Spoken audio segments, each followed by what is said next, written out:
It has become really popular on the internet.com to talk about a thing called the Great Reset. Now, I, of course, on this channel don't discuss this topic. And the reason why I don't discuss this topic is because if you talk about the Great Reset, I don't know if you're aware of this, you're a conspiracy theorist whack job. Just because you can point to government officials calling for a Great Reset, the World Economic Forum calling for a Great Reset, books, white papers, and all these different things calling their plan for the future post-COVID the Great Reset, doesn't mean that that doesn't make you a conspiracy theorist nutjob. It's one of those things where, I don't know if you guys are aware of this, because there's a lot of these things in the Western world, in the United States of America, where if you're in favor of it, then it exists, it's awesome, welcome to the team, bow down to your overlords, and enjoy the Great Reset. But if you're against it, if you think maybe it's not such a good idea to let people who openly say that they don't like you and they don't want you to prosper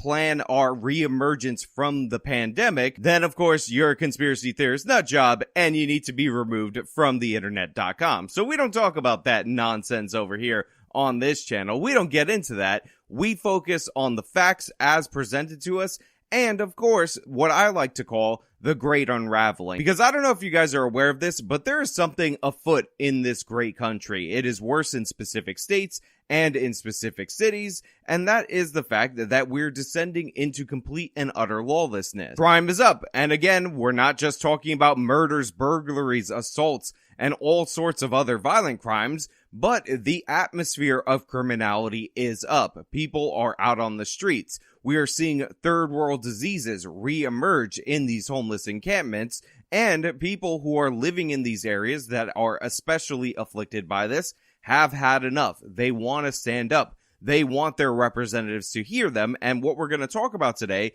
is Santa Monica, because in Santa Monica, the residents decided to get together and try out of desperation to inform everyone that this isn't normal, this isn't safe, and they put up a big sign indicating that. Now, I'm going to get into this story. I want to talk to you about it, but I just want to tell you that this video isn't sponsored. So thank you to those of you who signed up over at actualjusticewarrior.com/join, because this is a special one just for you folks. So this growing group say they have simply had enough. They are at their wits' end, and they're willing to try anything to get city leaders to listen. Day and night, the promenades turn into a mental asylum.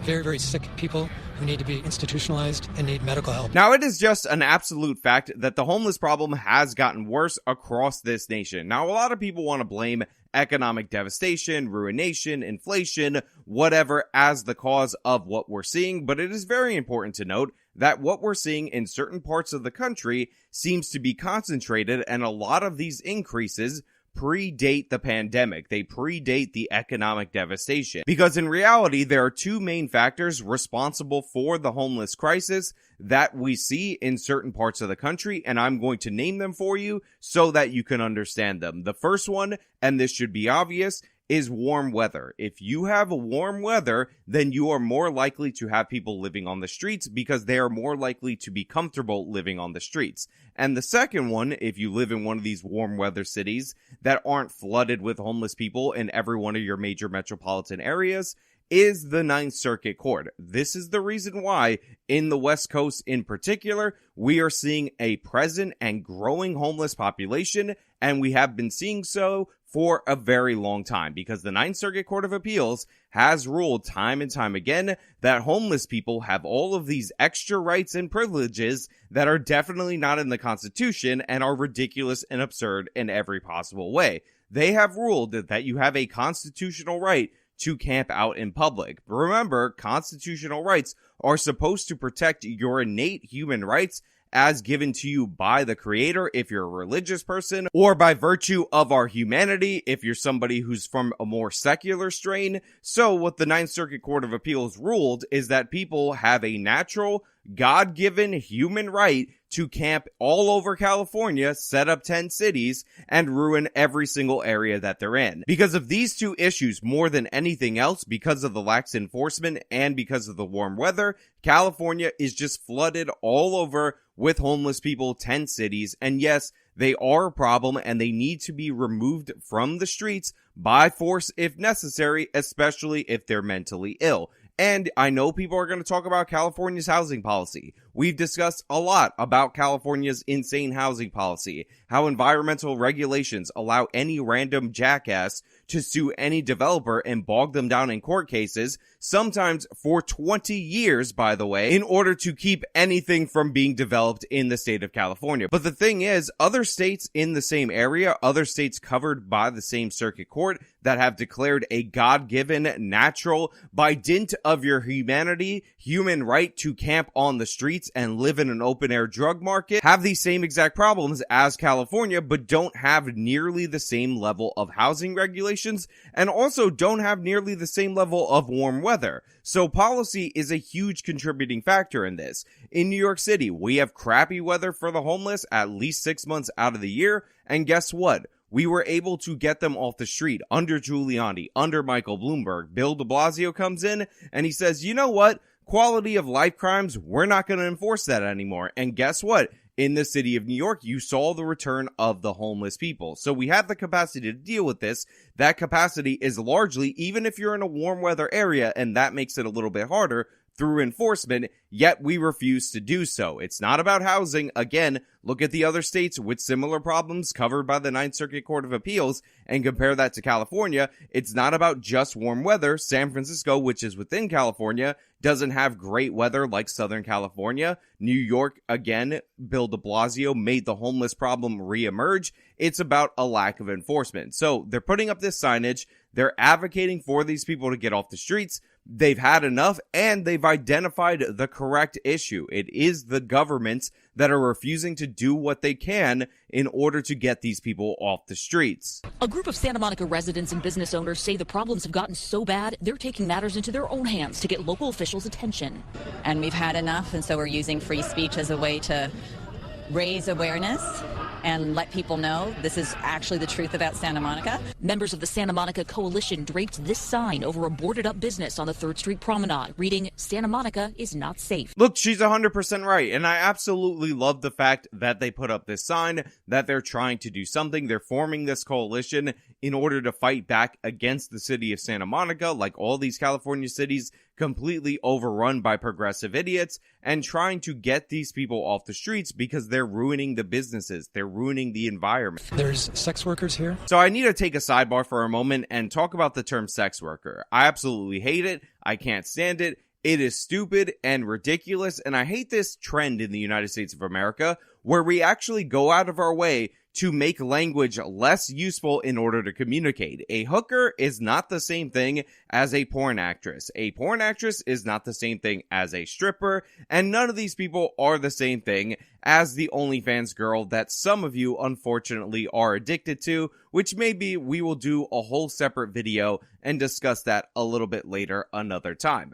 We have individual words for these things. We don't need to change all of that to sex workers, especially when a bunch of these people neither work nor have sex. I am not on board with it. I think we need to have a counter-revolution against the term sex worker and start designating people in the categories that they actually belong. If you're out on the streets, guess what? You're a street hooker. That's just a fact. If you're in a brothel, then you're a brothel prostitute. Again, that's just how it works. If you're a stripper, then guess what? You're a stripper. Now, if you're stripping outside, then you must be some kind of homeless person or streaker, or you're somebody who's looking for the nearest public school because I'm sure you're missing your drag queen story hour booking. There's sex workers here. There's drug dealing in the open, 8, 9 in the morning, 10, 11 at night. We have 4 to 5 people dying a month in the alleys from overdoses of fentanyl. Just think about what this man just said right there. Forget about the fact that he used the term sex worker and we're kind of against him for that, and focus on what he just told this person on the local news. 4 to 5 people are dying of overdoses every single month on the streets in the alleyways of Santa Monica, a formerly very nice part of California. Is this really the more compassionate thing? Is this really the kind thing to do to allow these people, by dint of the Ninth Circuit declaration of a natural, God-given, constitutional right that they get due to the fact that they are humans and thus they have humanity? It's not. Obviously, you're letting these people live in open-air drug markets. They're not getting the help that they need. They're getting significant significantly worse, and this is all avoidable just by enforcing laws that prevent them from being homeless in the streets. You can't have this happening. This idea that you shouldn't be allowed to take your kids anywhere because you have to be compassionate to people as you're watching them kill themselves in the streets makes no sense. It's not humane, it's not logical, and again, it is the great unraveling. I carry mace at all times, so I can't, even during the day, walk down the promenade and feel safe. And that's not okay. You know, businesses are shutting down. Residents don't come to the promenade. My children can't come down here. Again, it should be quite telling that the promenade, which is supposed to be the central point, the plaza, the meeting area, where people go to congregate. Yes, I use the word congregate in a sentence. Congratulations, give me $1. Links in the description for your $1 donations. Can't wait to see them.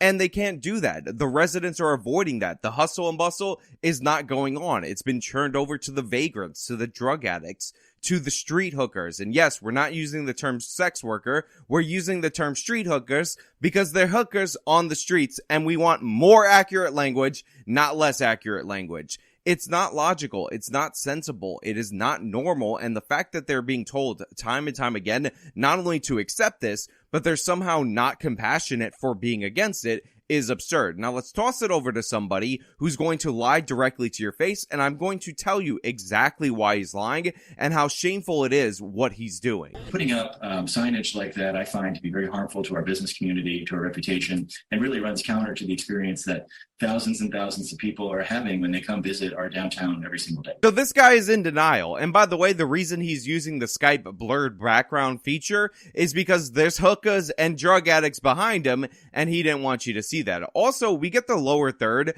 that crime is back at 2018 levels. Don't worry about it. It's back at 2018 levels. Everything should be calm. Everybody should relax because crime, I don't know if you guys are aware of this. I don't know if you guys are informed of this. We have a lower third right there is at 2018 levels. Now let's cut back to the news segment before I disassemble this ridiculous and absurd point. City representatives acknowledge that Santa Monica faces challenges, but say they're working on the issues. So there's a lot being done to address any type of criminal activity in downtown, just like there always has been.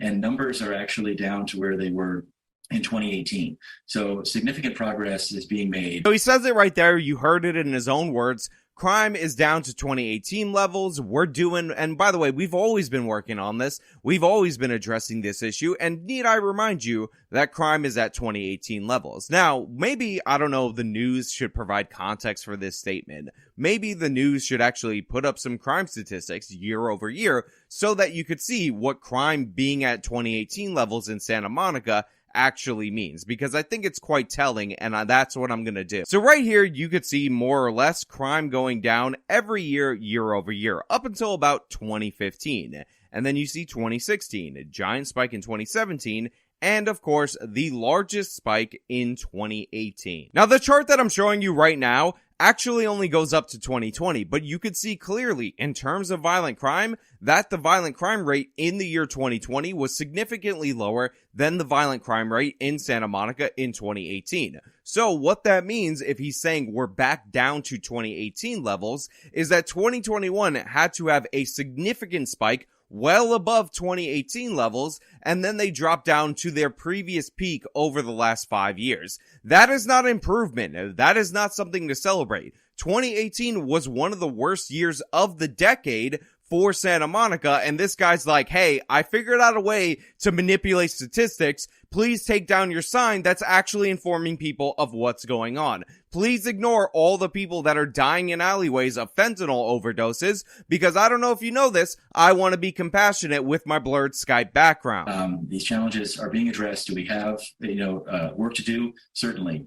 We always do. We're a very popular destination. The city of Santa Monica says the police department is preventing and addressing crime every day. Quote, we care deeply about the success of Santa Monica businesses. It's sad that a small group of landlords are working against our collective success through signage at the very moment when small businesses are welcoming holiday customers. I know people want to be in denial about this. I know people want to pretend like it's not happening. I know people want to say, well, if nobody deals with the homeless problem, then it doesn't exist, but absolutely not. This Santa Monica group that put up the sign is correct. This guy that is going full crime denial is ridiculous and absurd. And by the way, the property crimes are exactly the same as the violent crimes. If you look at them on the chart, 2018 was the highest year in recent years, so it doesn't go past 2020. But we can assume if he's saying it's back down to 2018 levels, then that means he's using the 2021 dramatic spike that we're not seeing on this chart, the even more dramatic spike, as a new baseline. And no, that new baseline is not the new normal. This idea